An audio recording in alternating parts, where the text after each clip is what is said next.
नमस्कार साथियों, मैं विवेक आप लोगों का स्वागत करता हूं साहित्य गुरु यूट्यूब चैनल पे। और जैसा कि आप सभी को पता है कि हम लोग यहां पे यूजीसी नेट जेआरएफ की तैयारी करते हैं। हिंदी साहित्य हमारा सब्जेक्ट है और इस लिहाज से देखिए, हिंदी साहित्य में कुछ महत्वपूर्ण टॉपिक्स हैं जो कि एग्ज़ाम में बार बार पूछे जाते हैं और जिनसे जो प्रश्न बनने की संभावनाएँ होती है, प्रोबेबिलिटी होती है, वो सबसे ज़्यादा होती है। तो देखिए, उन्हीं में से एक ये टॉपिक है तार सप्तक वाला, जो कि सबसे ज़्यादा बार पूछा गया है नेट में और सबसे ज़्यादा मतलब इससे एग्जाम में प्रश्न बनने की संभावना है। अगर आप प्रीवियस ईयर क्वेश्चंस को देखें तो उसमें भी पूछा गया है और जो आने वाले मतलब मुझे लगता है संभावना है कि इससे पूछा जाएगा और हमें इसकी जो रिवीजन करनी है, प्रैक्टिस करनी है, इसके साथ ये भी हो जाएगी। तो चलिए, आज हम तार सप्तक के प्रमुख तथ्यों को जानेंगे, उसके प्रमुख कवियों को जानेंगे और कविताओं को जानेंगे कि किस कवि ने किस कविता को लिखा है। तो ये जो सीरीज़ है मोस्ट इम्पॉर्टेंट होने वाली है और इसको आप ज़रूर देखिए, पढ़िए, अपने दोस्तों के साथ भी शेयर कीजिएगा। तो देखिए क्या है, ये जो प्रश्न है इसमें से किस तरह से बनेंगे मैं देखिए बताते चलूँगा। आप हो सके तो कॉपी पेन लेके चलिए और उन महत्वपूर्ण पॉइंट्स को नोट किया कीजिए और बाकी पीडीएफ आपको टेलीग्राम चैनल के द्वारा मैं प्रोवाइड करता ही हूँ। तो देखिए क्या है, तार सप्तक एक काव्य संग्रह है। तार सप्तक क्या है? काव्य कविताओं का संग्रह है। इसका प्रकाशन 1943 ईस्वी में हुआ था। इसमें 7 कवियों की कविताएं संकलित है। 7 कवियों का क्या हो रहा करता था? समूह रहा करता था। तार सप्तक की परिकल्पना अज्ञेय ने नहीं की थी। मतलब तार सप्तक की जो परिकल्पना है, तार सप्तक के एक तरह से स्थापक जो अज्ञेय को मानते हैं हम लोग, लेकिन जो परिकल्पना है वह अज्ञेय ने नहीं की थी।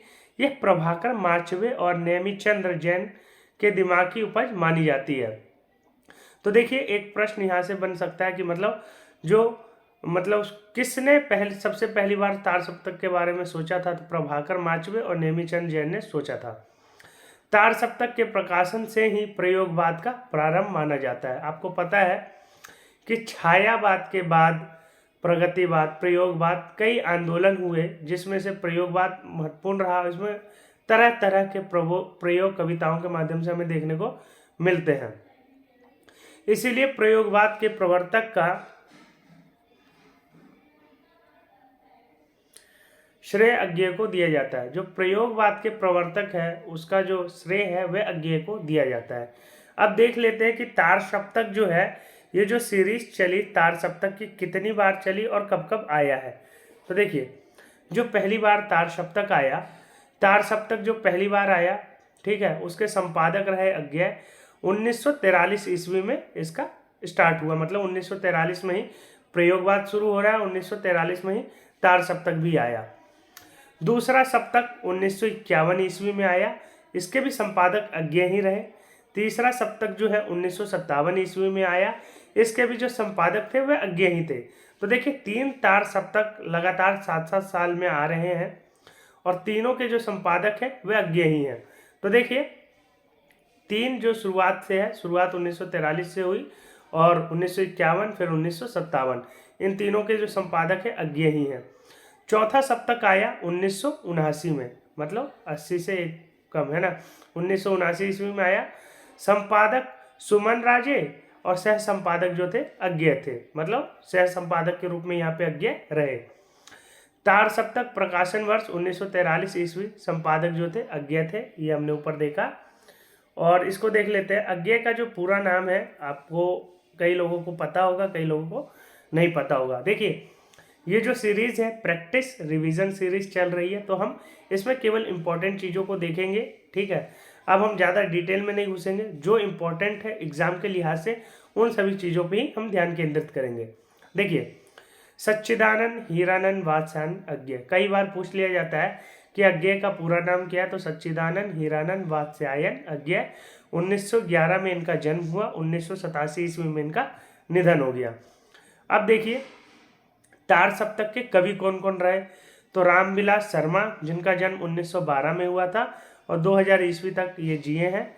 फिर है गजानन माधव मुक्तिबोध, 1917 में इनका जन्म हुआ और 1964 ईस्वी में इनका निधन हो गया। प्रभाकर माचवे, जिनका जन्म 1917 में हुआ और 1991 में इनका निधन हो गया। गिरजा कुमार माथुर, 1918 में इनका जन्म हुआ है, 1994 में इनका निधन हो गया। नेमीचंद्र जैन, इनका जन्म 1918 में हुआ और 2005 ईस्वी में निधन हुआ है। देखिए आपको यहाँ बहुत ही ज़्यादा सिस्टमेटिक तरीके से चीज़ें जो है अरेंज रूप में मिल रही है, तो इनका फ़ायदा उठाइए। और इसकी जो PDF है टेलीग्राम पे आपको मिल गई होगी, तो इसकी PDF को आप पढ़िए, ज़्यादा से ज़्यादा बार रिवाइज कीजिए, क्योंकि practice is the best way to, आप किसी भी चीज़ को अचीव करना चाहते हैं तो प्रैक्टिस के माध्यम से उसको पा सकते हैं। तो आप अचीव कर सकते हैं, तो प्रैक्टिस ज़रूर कीजिए और लगे रहिए। और इसको देख लीजिए, भारत भूषण अग्रवाल, भारत भूषण अग्रवाल 1919 ईस्वी में इनका जन्म हुआ, 1975 ईस्वी में इनका निधन हो गया। तार सप्तक में गजानन माधव मुक्तिबोध की 17 कविताएं सबसे पहले संकलित है। देखिए गजानन माधव मुक्तिबोध ये भी बहुत ही ज़्यादा महत्वपूर्ण एक तरह से कवि रहे हैं, जिन्होंने अनेक प्रकार की कविताएं लिखी हैं। और इनकी कुछ कविताएं हैं ब्रह्म राक्षस और चांद का मुंह टेढ़ा है, इस प्रकार की कविताएं हैं। और ये कविताएं इनकी बहुत ही ज़्यादा महत्वपूर्ण रही हैं, इनसे प्रश्न जो है पूछे जाते हैं।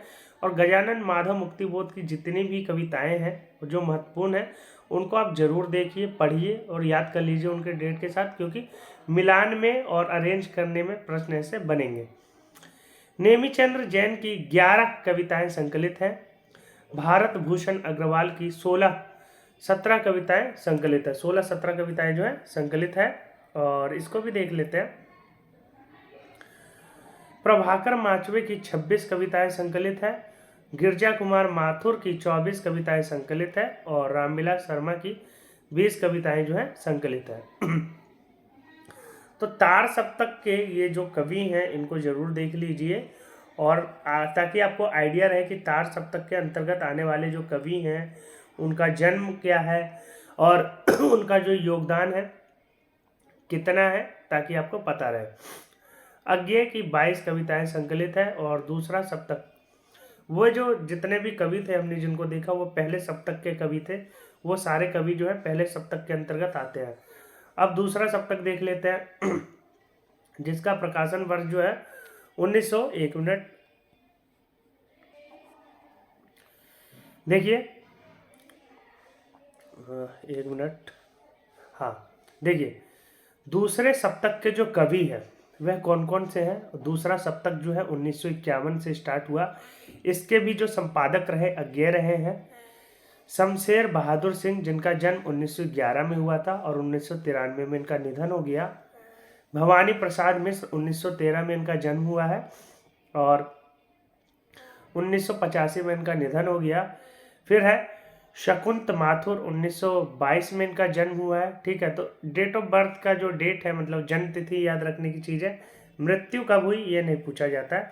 तो 1922 में इनका जन्म हुआ है। और हरि नारायण व्यास 1923 में इनका जन्म हुआ है, 2013 में इनका निधन हुआ है। फिर है नरेश कुमार मेहता, 1924 में इनका जन्म हुआ है, 2000 ईस्वी में इनका निधन हुआ है। धर्मवीर भारती 1926 में इनका जन्म हुआ है, 1997 ईस्वी में इनका निधन हुआ है। देखिए धर्मवीर भारती क्या एक नाटक है अंधा युग, वह भी आपके सिलेबस में लगा हुआ है और अति महत्वपूर्ण है, जिसमें महाभारत के चरित्रों के माध्यम से द्वितीय विश्व युद्ध को बताने की कोशिश की गई है। रघुवीर सहाय, इनका जन्म 1929 में हुआ है और 1990 ईस्वी में इनका निधन हो गया है। और दूसरे सप्तक में संकलित कवियों की कविताएं अगर हम देखें तो देख लेते हैं कि किस रचनाकार की कितनी कितनी कविताएं जो है संकलित हुई है। तो इसमें भवानी प्रसाद मिश्र की 11 कविताएं जो है संकलित है, और इसको भी देख लेते हैं।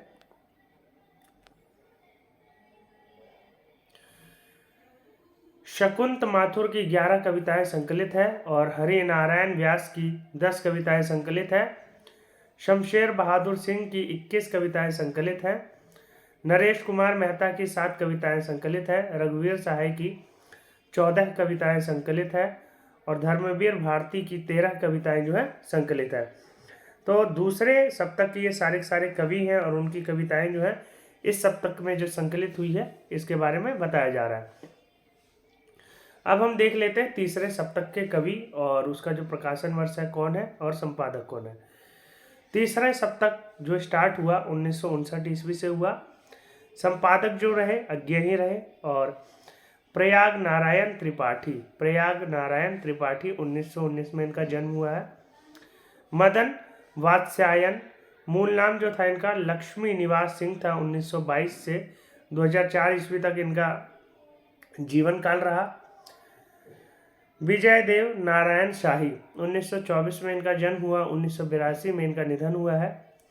सर्वेश्वर दयाल सक्सेना, 1927 में इनका जन्म हुआ और 1983 में इनका निधन हो गया।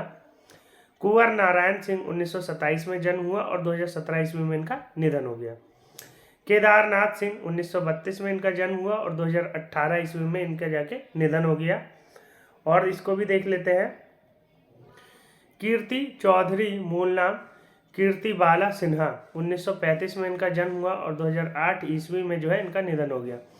तीसरे सप्तक में संकलित कवियों की जो कविताएं हैं इसमें प्रयाग नारायण त्रिपाठी की 23 कविताएं जो है संकलित हैं और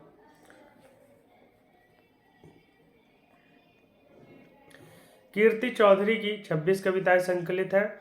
मदन वात्स्यायन की 10 कविताएं संकलित हैं। केदारनाथ सिंह की 23 कविताएं संकलित हैं और कुंवर नारायण सिंह की 21 कविताएं जो है संकलित हैं और विजय देव नारायण शाही की जो है 20 कविताएं संकलित हैं। सर्वेश्वर दयाल सक्सेना की 18 कविताएं संकलित हैं। चौथा सप्तक के जो अब कवि हैं उनको भी देख लेते हैं। चौथा सप्तक का जो प्रकाशन वर्ष है, चौथा सप्तक का प्रकाशन वर्ष 1979 ईस्वी में स्टार्ट हुआ। संपादक जो रहे सुमन राजे रहे, सह संपादक के रूप में अज्ञे रहे और अवधेश कुमार, देखिए अवधेश कुमार, इसको देख लीजिए, अवधेश कुमार 1945 ईस्वी में इनका जन्म हुआ है। राजकुमार कुंभज 1947 में इनका जन्म हुआ है। स्वदेश भारती 1939 में इनका जन्म हुआ है। नंद किशोर आचार्य 1945 में इनका जन्म हुआ है। श्री राम वर्मा 1931 में इनका जन्म हुआ है, 1986 में इनका निधन हुआ है। सुमन राजे 1938 में जन्म हुआ है और 2008 ईस्वी में इनका निधन हुआ है। तो देखिए जितने भी शुरू के 4 सप्तक के कवि हैं, रचनाकार हैं, इनके बारे में आपको मोस्ट इम्पॉर्टेंट पता होना चाहिए क्योंकि इनसे 4 या 5 प्रश्न हमें देखने को मिलेंगे किसी न किसी रूप में। या तो आ जाएंगे कि अरेंज कीजिए कि जन्म तिथि से लगाइए कि कवियों का नाम कौन सा है, पहले सप्तक के कवि कौन है, इस प्रकार के प्रश्न जो है हमेशा बनते रहे हैं। और पूछ लिया जाएगा कि संपादक कौन रहे, कौन कौन से कवि जो है पहले सप्तक में आते हैं, दूसरे सप्तक में आते हैं। तो देखिए ये सारी चीज़ें आपको याद होनी चाहिए, तब जाके आपके लिए बहुत ही ज़्यादा अच्छा रहेगा।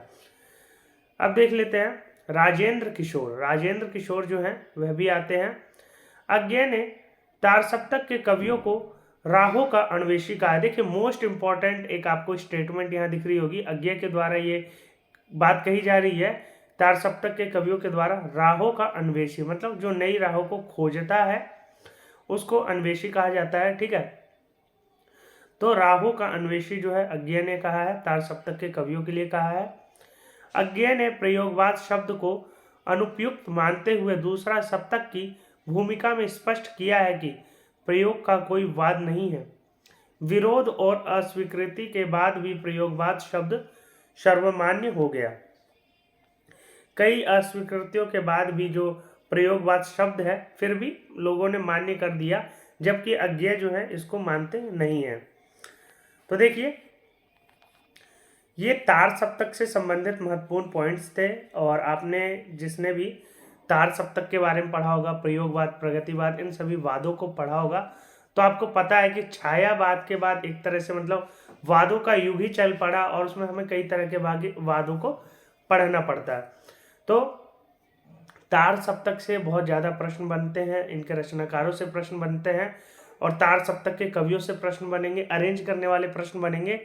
तो मेरी हाथ जोड़ के विनती है आप सभी से कि खांसी हो रही है मुझे, इसीलिए थोड़ी दिक्कत हो रही है, तो इन सभी चीज़ों को आप बिल्कुल भी अंडर एस्टिमेट मत कीजिए क्योंकि ये सबसे ज़्यादा मोस्ट इम्पॉर्टेंट है। हमने कंटेंट पढ़ा, बहुत सारी चीज़ों को देखा, लेकिन जो प्रैक्टिस कर रहे हैं हम, प्रैक्टिस में हम उन चीज़ों को ही देख रहे हैं जो कि एग्ज़ाम पर्पस से बहुत ज़्यादा इम्पॉर्टेंट है, और इसको आपको मिस नहीं करना है, इसको देखते जाना है।